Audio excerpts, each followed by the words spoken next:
Racism? Conservative Party donor has said he's deeply sorry following reports. He said former Labour MP Diana Abbott made him want to hate all black women. Extremism? The government framed today's announcement as part of an ongoing debate about extremism following recent events. And cynicism. These are the interesting times.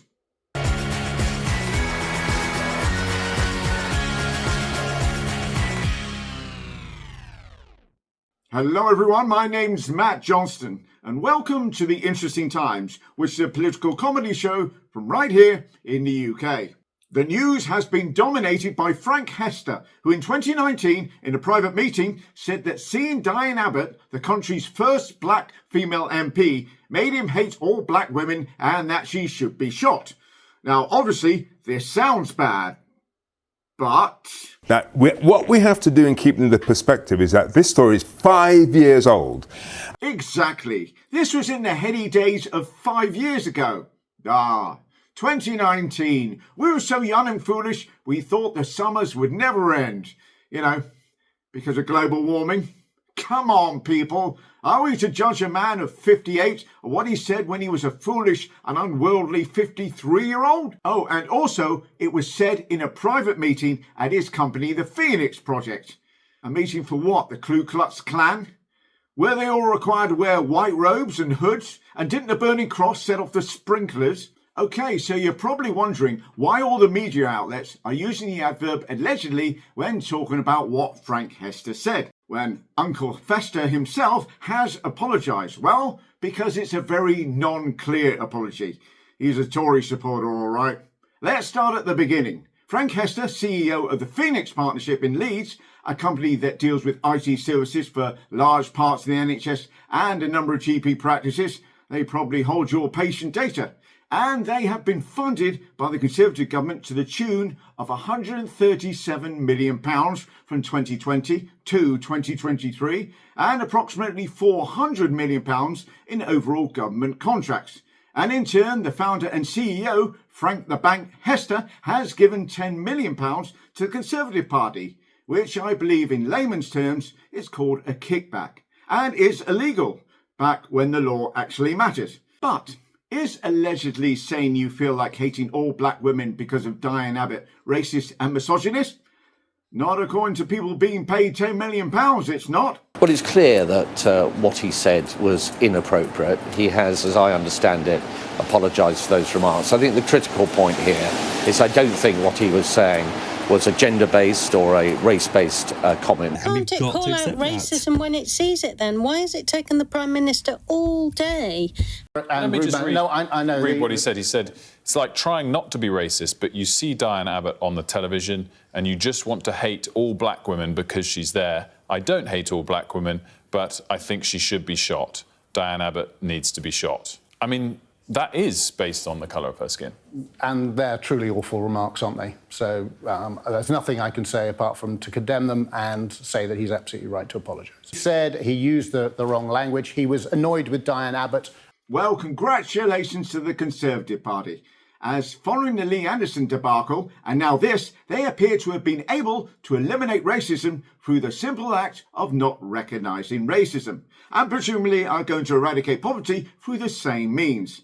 Rishi Sunak was able to call it out as racism a mere 24 hours later. And it's that sort of quick thinking and no-nonsense approach which is the reason he is such a big hit with the voters. I beg your pardon. It's the reason he is such a big shit with the voters.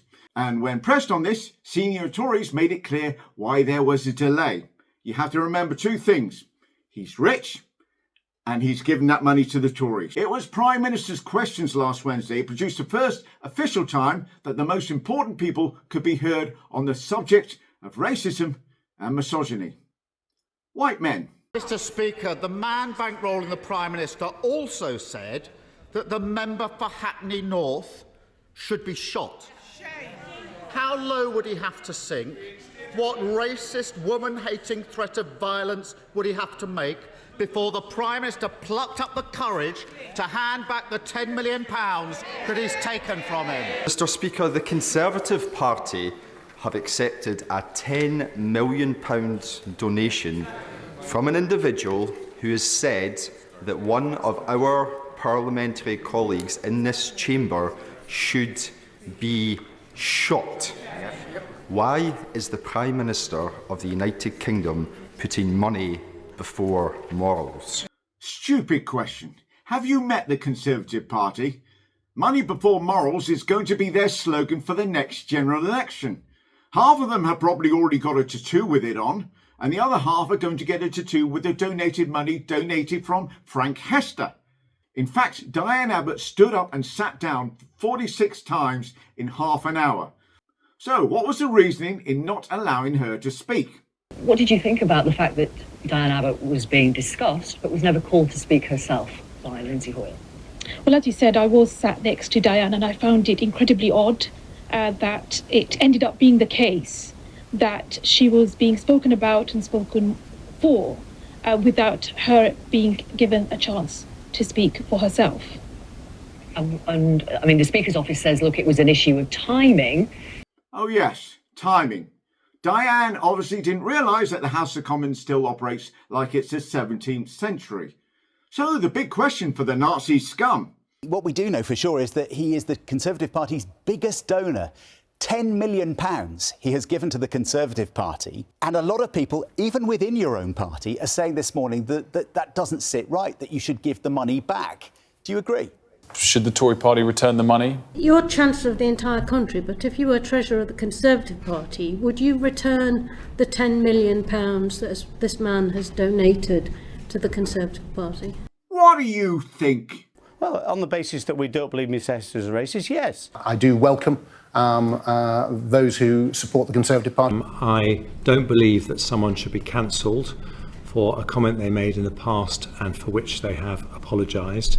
As for the person who isn't getting the money but is still expected to pick up the tab, Diane Abbott has said she feels unsafe, frightened even, after these comments came to light. And an apology from the Tories would be nice. And a shock. No Conservative has apologised. Not at all. And at least, thankfully, it's looking like she'll be welcomed back into the relative safety of the Labour Party, if it wasn't being run by someone that had an election to win. Now, there has been a little bit more clarification since that came out, that it wasn't £10 million. It was more like 15 million. And it wasn't just black people he made racist comments about.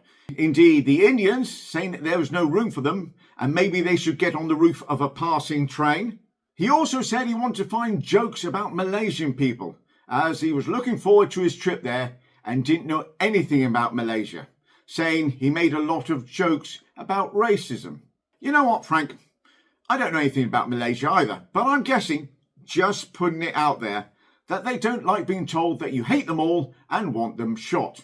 So, don't go with that. You know, it might get lost in translation, and you might get lost in Malaysia. Is that what this guy thinks this is? Banter? It isn't.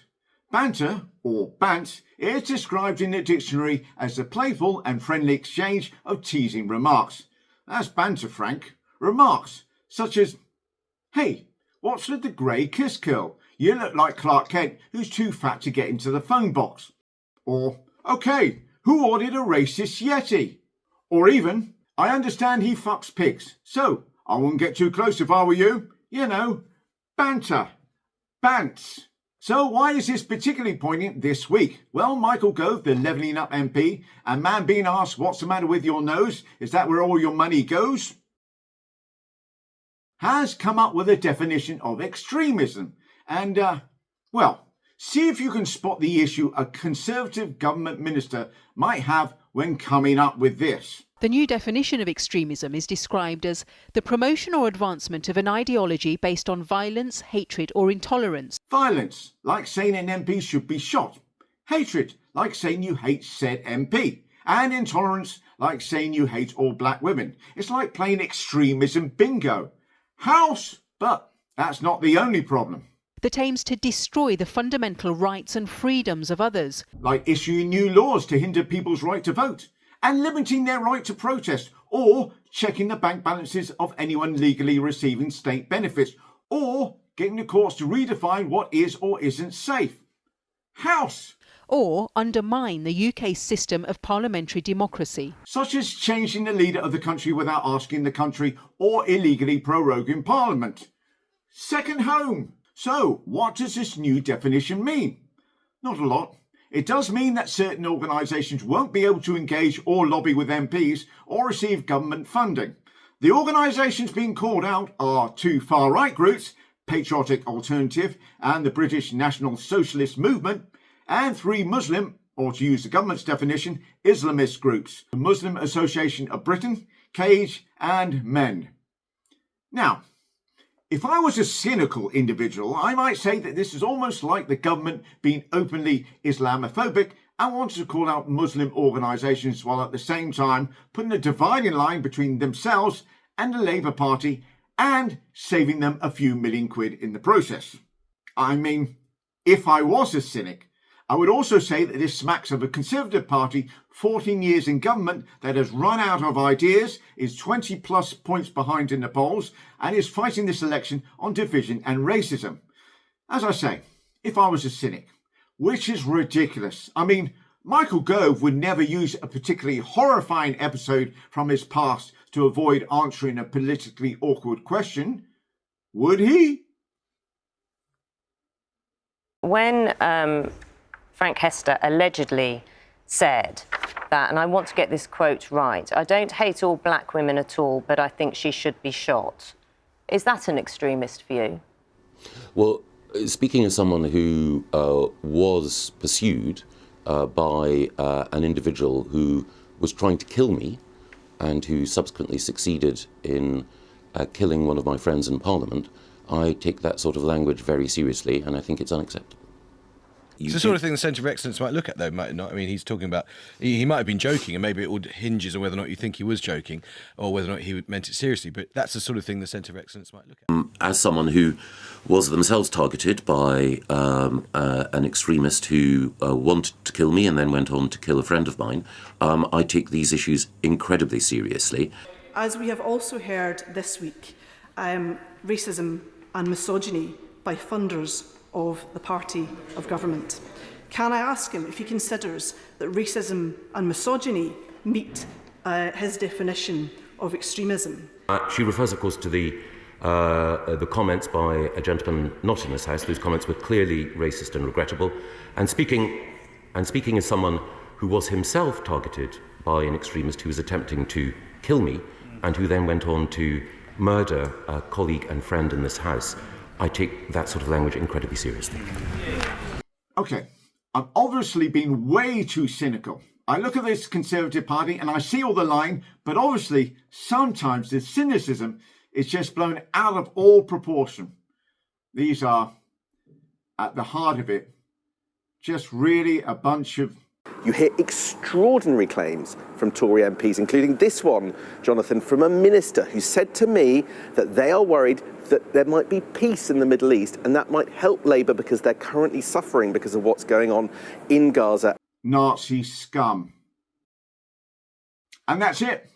No time to talk about Rishi Sunak, who was at Gloucester Rugby Club on Thursday, where he showed he could handle a rugby ball like he handled the economy. Oops.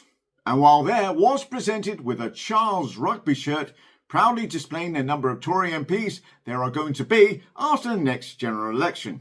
He then went on to the local ITV news channel to roll out a May 2nd general election. Elections for police and crime commissioners, for local councils, for mayors across the country. They're important elections. And not a general election. That's what I'm focused on. There won't be a general election on that day. Ooh, Riddler Rishi, so mysterious. My first is in spring, but not in autumn.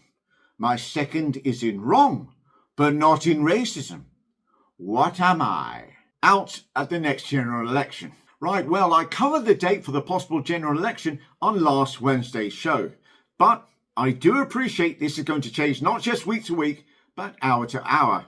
And I said that I thought it would be later in the year. Now I'm thinking, yeah, could be sooner. Can I think of a reason? Yeah, I can think of 10, possibly 15 million reasons. Or at least I would do if half of it hadn't been spent and the other half to be spent splattering across our social media, TV, radio, billboards, anything with space on it really. But this is a little unfair on Rishi. After all, the date of the next general election is down to the Prime Minister, who is TBD. Right, our main news this morning, and plots are apparently rife in the Conservative Party as right-wing MPs unite with moderates to replace Rishi Sunak with Penny Mordaunt. It's a case of out of the frying pan into the liar, as it seems that his own party is plotting against Sunak and want cosplay captain and human sword stand Penny Mordaunt in place before the next election.